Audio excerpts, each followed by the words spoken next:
yung copy ng total copy ng bicameral conference committee report.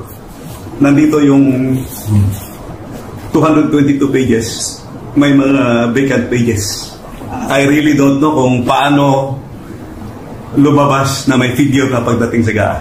As a matter of fact, I would say, kung may mga blanco yan lumusot, that is not a valid legislation. Kasi sinasabi nga nila na pag-aaralan daw dahil sinasabi ng Malacanang na ang Administrasyong Marcos ay been very prudent in programming and budgeting. But with this revelation now of Congressman Sid na pumirma ang Bicameral Conference Committee ng blankong final committee report. With all these findings, makikita natin na defective yung BICAM report. At bakit pinirmahan ng members? So the House and the Senate ratified defective BICAM report. Hindi na pwede mag-blanco-blanco dyan sa pera ng tao. Ano ka man? Mr. President, there are certain things that we wish to discuss tonight. No? Isa sa mga pinag-usapan dito sa not only in Davao City but in the entire country is itong ang national budget natin for this year. And joining us tonight, sir, is the our congressman from 3rd District in Davao City, and he is also the former chair of the Committee on Appropriations ng Congress to discuss some things on the budget, particularly doon sa bicameral report na pinirmahan ng Congress and Senate. So I'd like to give the floor to Congressman Sid. Let me start with the procedure. When the President submits the budget to Congress, so it's usually submitted by the DBM to the House of Representatives because the budget emanates from the House of Representatives. Then pagdating sa House of Representatives, matanggap yung National Expenditure Program and the other documents, yung BASF, saka other related documents sa budget. Then dadaan yun sa first reading, second reading, third reading. So after it's approved on third reading, pupunta sa Senado. Pagdating naman sa Senado, the same procedure, first reading, second reading, and third reading. So usually, magkaiba yung naipasa ng lower house at saka upper house, yung ating lower house of Congress at saka Senate.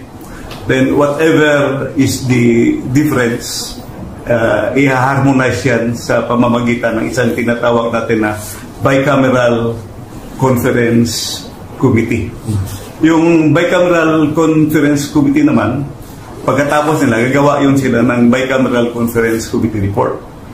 Yung BICAM report na yun, assuming okay na, pipirmahan nila yun at i-ratify ng both houses, ng Senate at saka House of Representatives.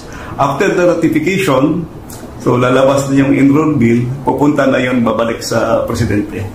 The President will sign the budget for it to become effective for the budget to operate the following year. Didiretso na lang ako. Medyo mahaba kasi yung pag-usapan natin. Sa nakita ko kasi, may nakita akong maraming kulang sa BICAM report. Yung Bicameral Conference Committee report, pinirmahan kahit may mga nakikita tayong blanco. So far, ito yung nakikita ko na pages na kulang. Page SP 11. Page SP 12, page SP 13, page SP 15, page SP 17, page SP 20, page SP 21, page SP 22, page SP 36, page SP 37, page SP 162, page SP 168, page SP 183. Mostly from the Department of Agriculture and on program appropriations. So let's go directly to the page SP11 to SP12, pwede naman siguro i-flash ito sa ating screen, no? Nahalata ko sa kasi Mayor, daming Mr. President, na maraming, at saka Harvey, maraming blanco. And these are not, I would say, ordinary figures, because these figures will reach to billions of pesos. So, tingnan natin sa page SP11 to SP12. Line 49. After the acronym NIA, delete the amount in figures 74,570,743,000 and replace with blank.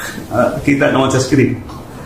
Line number 52. After the acronym PCA, delete the amount in figures 889,065,000 and replace with blank. After the word total, delete the amount in figures 104,820,715,000 and replace with blank. At saka sa number 7, you will see the amount. Dito sa Bicameral Conference Committee report ito. NIA is blank, PCA is blank, total is blank. So maraming pages ito na ganito.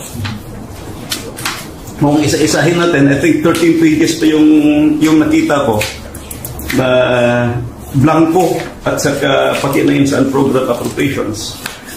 At saka may nakita rin akong observation sa page SP11 of the BICAM report. It says that the Agricultural and Fisheries Modernization Program of 146,335,937,000. Klaro yun sa BICAM report. However, pagdating sa GAA, General Appropriations Act, ang lumabas na figure is only 126,728,221,000. Ang ibig sabihin, merong discrepancy. So, paano nagka-discrepancy? So, with all these findings, makikita natin na defective yung BICAM report. At bakit pinirmahan ng members? So, the House and the Senate ratified defective BICAM report. In other words, apektado yung ating GAA because BICAM report was defective.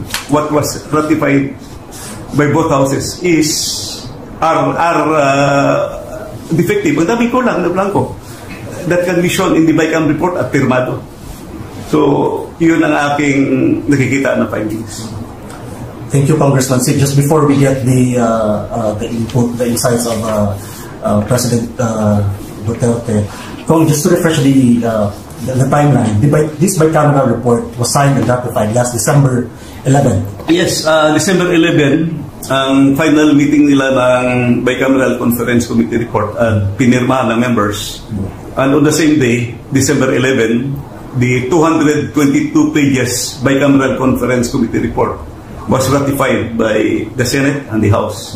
So both houses ratified it, and the enrolled bill was signed by the President December 30, 2024. Right. Correct me if I'm wrong, especially for those Filipinos na to put this na maintindihan nila, simply sir, kumbaga there's this document, this BICAM report na pinirmahan na may mga blanco pa na items. Yes, makikita ito nandito sa ito yung copy ng total copy ng Bicameral Conference Committee report.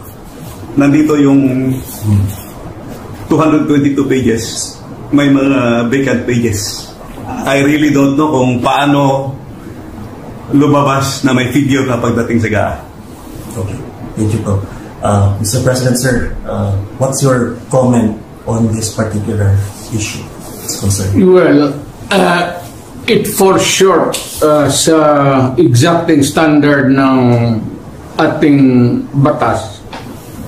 na lalo na money appropriations must appear the true and correct value kung anong gusto mong, what would be the application for the money for, public money. Pagka ganon, there's something terribly wrong. And as a matter of fact, I would say, kung may mga blanco yan lumusot, that is not a valid legislation. Kung nasa batas na yan, lumabas na yan ng blanco-blanco, either it could be filled up before or after sa Congress, pagka ganon, what must be submitted is the true and correct figure coming out as prepared by the budget submitted to Congress for appropriation. Pagkaputol-putol yan o may kulang, that is not a valid budget for implementation as law. It's not only inaccurate, but I think the budget is in totality invalid. Hindi na pwede mag-blanco-blanco dyan sa pera ng tao. Ano ka man? It's people's money. Maglagay ka ng mga mga provisions, but without the true and correct items or money that would be appropriated by Congress, by the people owning the money. So everything must be explained clear, patent, without doubt na itong pera na ito para ito sa ganito. Itong para na ito para sa eskwelahan, ito para sa agriculture. But you do not leave any item there vacant. Itong pera na ito blanco to be filled up later on. That is not allowed by law. And that budget is already I would like to remind Congress, mali ho yan. It's invalid. Please correct it. Or recall the budget and demand an explanation kung bakit dumating sa inyo yan na ganun kablangko. We are not, para ka binigyan ka ng blanco check dyan, o sige, bahala ka na kung ano ilagay ninyo. In the same manner, yung mga blanco-blanco dyan, whatever or whoever corresponds to that particular item is free to just fill up the amount. That is not by all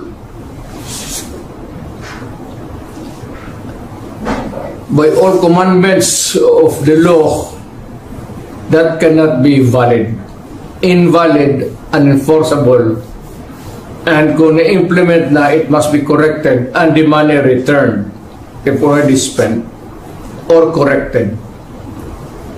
And kung sino man ang ano niya, they have to give us the explanation. Otherwise, sabihin ko sa mga Pilipino, huwag na kayo magbayad ng buwis ninyo. Ganun lang naman, pinagsasayan ito mga kumang na to. Puro check-in na blanco, then they try to pass it as a law, and they are free to choose now the amount which they want to place. Hindi natin alam kung ano ang reserva nila, kung anong gusto na ilagay sobra doon sa pera natin. It could be that the money is in the hands of the government now, or future appropriations, or reserva ba ito. If it does not clear anything, then that is invalid and not correct. Thank you, sir. I'd like to get also your thoughts on this, this particular matter. Now the former president has said that this is outright invalid and unenforceable. So, what do you think on that? Oh, I fully agree with the President. Nagsalita na si Pangulong Duterte na illegal yung 2025 budget. At tama yung sinabi ni Congressman Sid na ito ay napirmahan originally December 11 and the President was supposed to sign it December 20. Pero natulak ito ng December 30 at sinasabi nga nila na pag-aaralan daw dahil sinasabi ng Malacanang na ang Administrasyong Marcos ay been very prudent in programming and budgeting. But with this revelation now of Congressman Sid na pumirma ang Bicameral Conference Committee ng blankong final committee report, ito'y magpapasinungaling doon sa sinasabi na nagsagawa ng isang complete staff work at nagsagawa ng due diligence ang tanggapan ng Pangulo.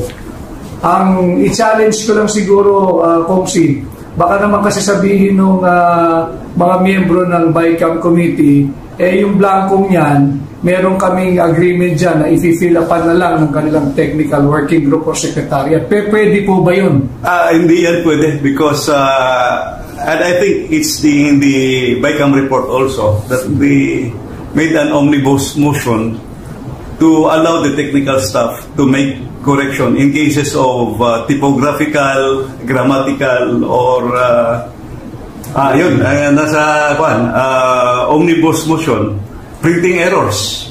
So they are allowed to make necessary adjustments. So those are material and substantial items. Yung blank items, may figures na malalaki, hindi pwede yun.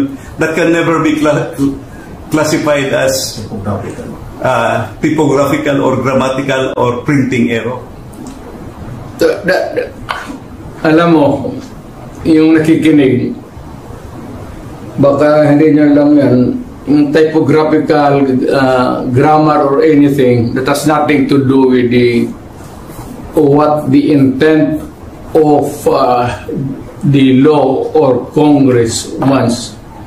No, you put anything there that is not the reflection of what Congress has passed or what is really the correct amount doon sa mga budget, i-jumble-jumble ninyo, that is falsification of law. Perjury yan or whatever, perjury, forgery, and it can only amount to one thing. Alam mo ano? Criminal action. You can all go to jail for that. At kung ano, ako ang binigyan ng trabaho to follow up these things and ganito ang lumabas, my God, you will all go to jail. Mabigat yan. Public document na yan. So if it's different from what was really intended by Congress or was not really through an accurate copy as passed by Congress, that is falsified or forgery. In which case, mamili ka lang, forgery, falsification, or jail. Alin dyan sa tatlo, papasok sa iyo.